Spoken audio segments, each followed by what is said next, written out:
Sunday, December 3rd, later. With everything else fighting for room in my head, I must confess that Mom and Dad's important meeting didn't seem very important to me. That's why it took me by surprise. As I came downstairs, I heard Mom's voice tense and upset. I want this thing to be over with, completely finished. Everyone gone by the time my parents get here. Dad was just intense. What? And you think I don't? I don't want them butting in on this. They were setting up the great room, setting it up as if for a homeowners meeting.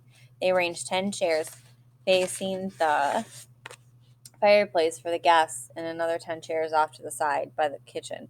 These chairs, as it turned out, were for the families, two families, the Fishers and the Bayers. As the guests arrived, they were handed sheets of paper by Dad. I took one for myself and read it. It was a list of items that had been stolen from houses in Lake Windsor Downs, as compiled by the Tangerine County Sheriff's Department. There were notations like Rolex watch $900 recovered and pearls antique $500 not recovered. By 1 o'clock, all the guests had been seated. I knew who most of them were. They're from Joey Street, the street where all the houses had been tented. That's what they all had in common. The white Tudor, the gray Lancaster, the yellow Stuart. Today they were all the same. Today they were all the blue tents. The chairs off to the side were occupied by Mom, Dad, Arthur Bayer Sr., Mrs. Bayer, who I had never seen before, and Paige Bayer. Arthur Bayer Sr. looked angry. The rest of them looked sick at heart. Arthur Bayer Jr. had joined Eric out on the patio, where the two of them were slouching silently. Mom and Dad had set out a pair of chairs for them next to their families, but they weren't sitting in them. I wasn't sitting in my family chair either. I chose a place on the couch next to the coffee table. Mom stood up to open the meeting. Before she spoke, she turned and looked outside at Eric. Then she walked into the kitchen, opened the patio door, and said in a trembling voice, Eric, would you come in here, please? Neither Eric nor Arthur moved. Mom waited them out in front of everyone. Silence filled the great room like an embarrassing smell. Finally, Mom repeated, Eric, would you come in here, please?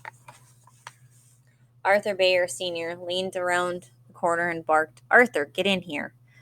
First Arthur, then Eric staggered to their feet and moved slowly inside to the empty chairs next to the families. When they sat down, there was a low gasp as the guests looked upon their horrible faces. Eric's nose was blood red and swollen. His eyes were mere slits and rimmed with black like a raccoon's. Believe it or not, Arthur looked worse. Arthur's face was covered with purple bumps and red cuts. His lips were cracked and swollen too.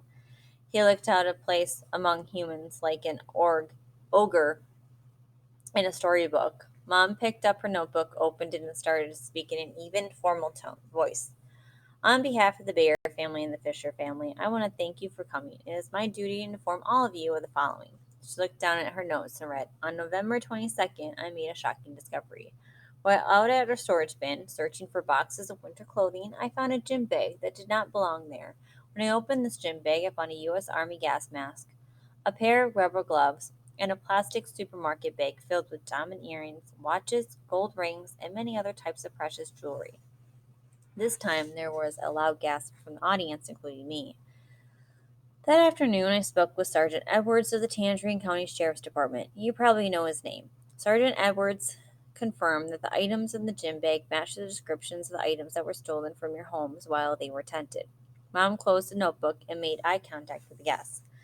I didn't take a genius to figure out the rest. These items were stolen by Eric Fisher and Arthur Bayer. They have admitted as well. They have no choice but to admit it. Arthur used the gas mask to enter the tented homes.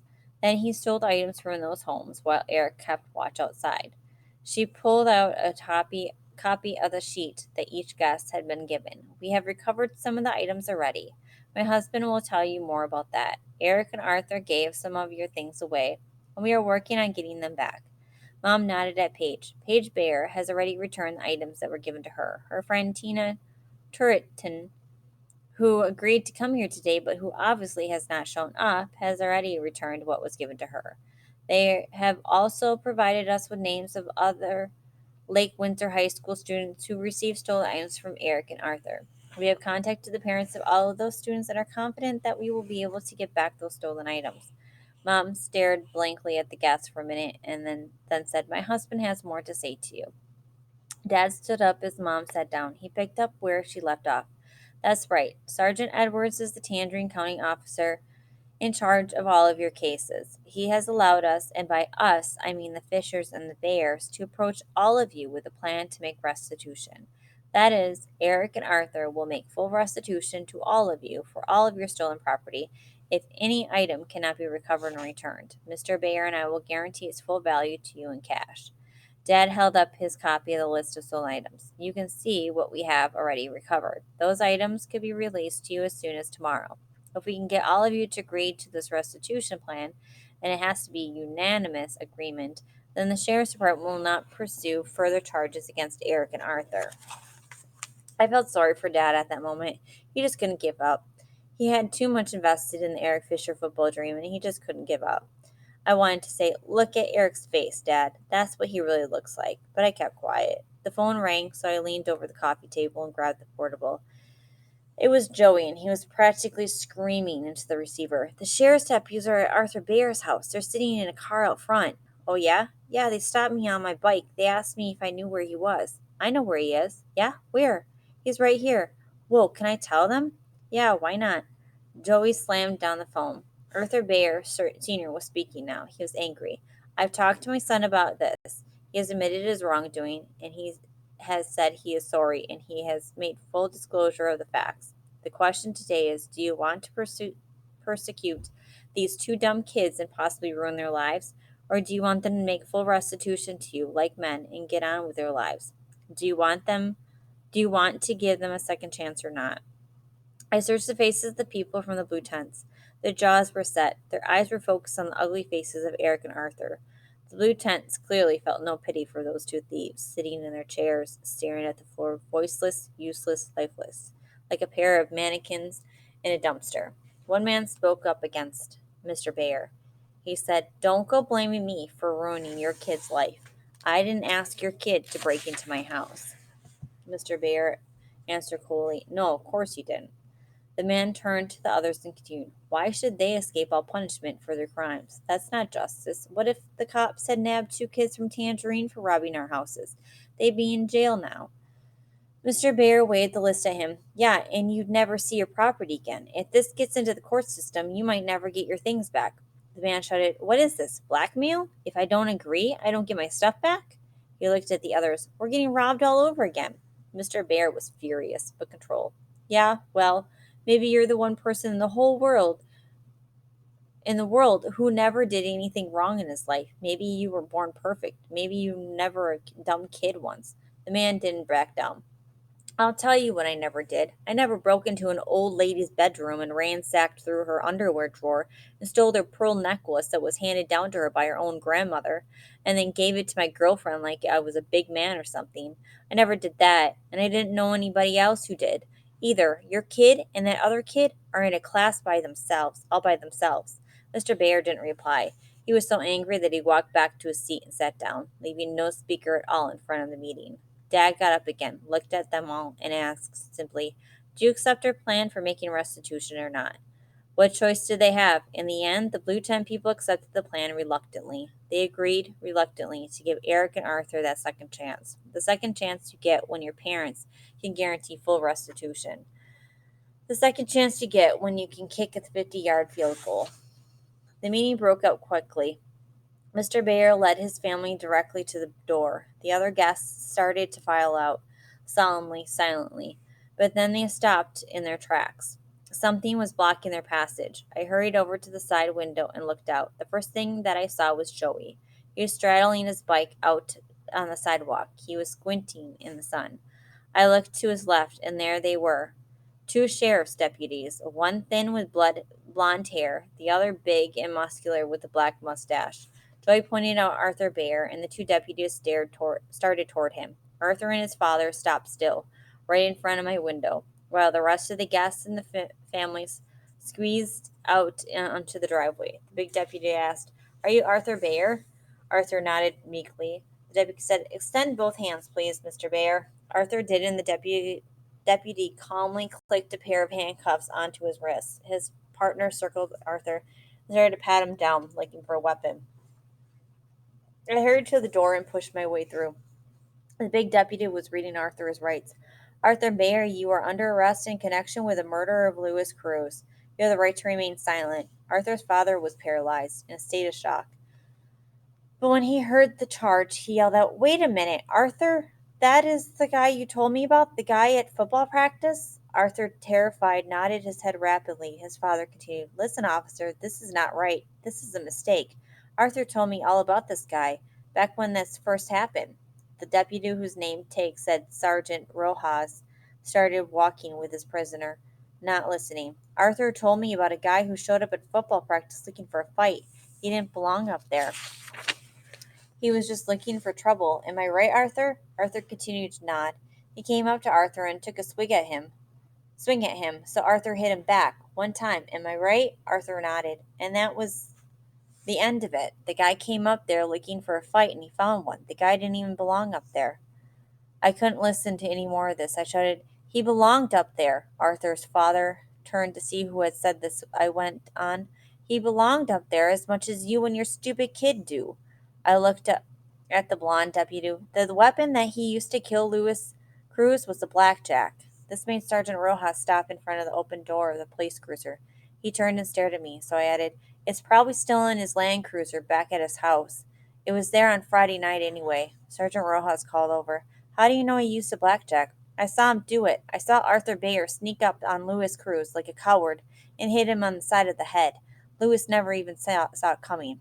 Sergeant Rojas told the blond guy, "Get on over there and guard that vehicle until I get back." The blond deputy took off running. Sergeant Rojas turned back to me. "What else did you see?"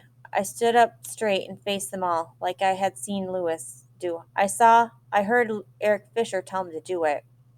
The heads in the crowd all turned toward Eric. Sergeant Rojas pointed one finger at him and ordered, "You, get over here."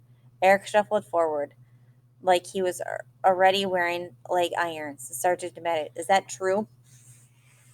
Eric looked at Dad. Dad repeated the words, "Is that true?" Eric hesitated for just a minute, then started to nod. At Dad, at the sergeant, at everyone in the crowd, steadily up and down, he nodded to us all. Sergeant Rojas instructed Dad, "You keep this young man in the house, not in the neighborhood, not in the yard, in the house. I may call or come back at any time.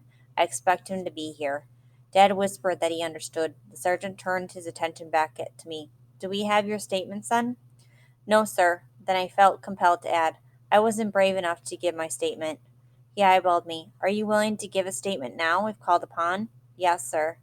He put one hand on Arthur's head and pushed him down into the seat in the back of the cruiser. The rest of the Bayers hurried into the car to follow. I stood there with Joey and watched them pull away. The people from the meeting drift off toward their homes, shaking their heads and talking. Joey held out his fist and I banged my fist down on it. He said, "I'm going to hustle over to Bayers and see what that deputy does." "Okay, I'll talk to you later." Once Joey rode away, we found ourselves alone, Mom, Dad, Eric, and me. We walked together back up the driveway and into the garage. Eric stopped by the door, turned and looked at me through his swollen eyes. I looked back through my thick lenses. He seemed to be struggling with something, maybe a memory. Maybe it was reliving a scene from long ago. The four of us remained posed there like we were frozen in time. Four frozen figures from the wonders of the world exhibit. Mom finally broke the spell when he whispered to herself, "Oh no, not now." We all turned to see Grandmom and Grandpop walking up the driveway. Mom whispered again, "What are we going to tell them?" I knew the answer to that. "We're going to tell them something bad, Mom." Grandmom and Grandpop stopped at the top of the incline, framed in the rectangular open. Grandmom said, "Caroline, have we come at a bad time?" Mom shook her head. "No, you're right on time. You're here right when you said you'd be."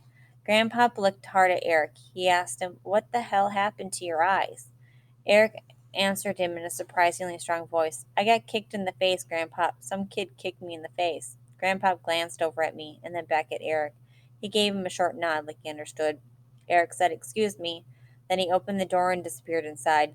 Dad gestured to Grandmom and Grandpop to come in too.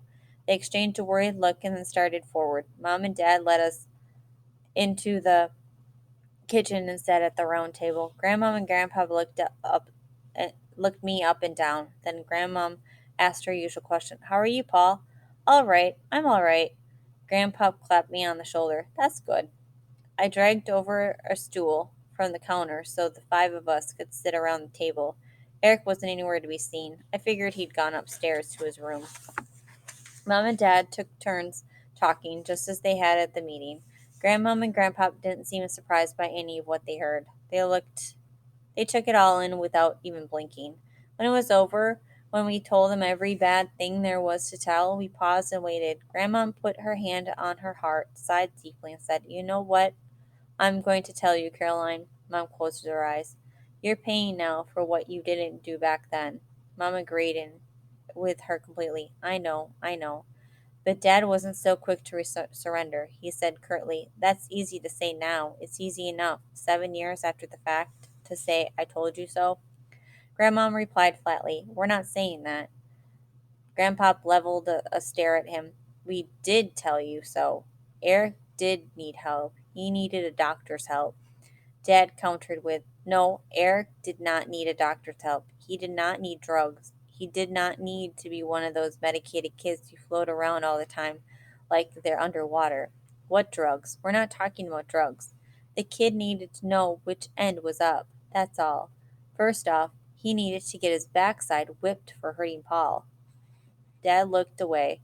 He clearly wanted out of this conversation. I guess we all did, because we all sat for a long minute in silence. Grandpa finally said, "Okay, let me be the one to apologize. I don't have all the answers. I'm not saying I do," he said to Mom. "We're family. That's all I know. We'll help you any way we can," he said to Grandma. "I think the best thing we can do right now is get down to Orlando to leave them alone." Mom tried half-heartedly to talk them out of it. Dad didn't say a word. He drifted off toward the great room. Mom said, "At least take a tour of the house. That's what you came here for." Grandmom and Grandpa exchanged another look. Grandmom said, "A quick tour." I tagged along behind them in a fast lap around the ground floor. We passed by Dad sitting in his alcove in front of the IBM. I watched him as Mom pointed out things in the great room. He was sitting in a trance-like state in front of the screen with the green light of the Eric Scholarship offers file washing over his face. Mom described the top floor briefly, but she didn't take them up there. The tour ended in the foyer at the front door. Grandmom said, "It's a lovely house," and stepped outside. Grandpa, however, was not quite finished. He signaled, "Just a minute," climbed the stairs, and turned left. He knocked, waited a moment, and then spoke quietly to Eric through the door. Then he came back down to Mom. He told her, "It's a beautiful house, all right. Nothing like those places I made you live in, huh?" Mom looked like she might cry. Grandpa put an arm around her shoulder. "Good luck to you in it, honey. Good luck to you from here on." Then he hurried out to catch up with Grandma. Mom watched them drive away down the street until the ringing phone pulled her back inside. She picked it up, listened briefly, and answered, "We'll be there." Her eyes drifted over to mine. She spoke in a weary voice, a voice beyond anger, beyond upset. "This was your principal, Dr. Johnson. She wants to see both of us in her office tomorrow morning at 7:30 sharp."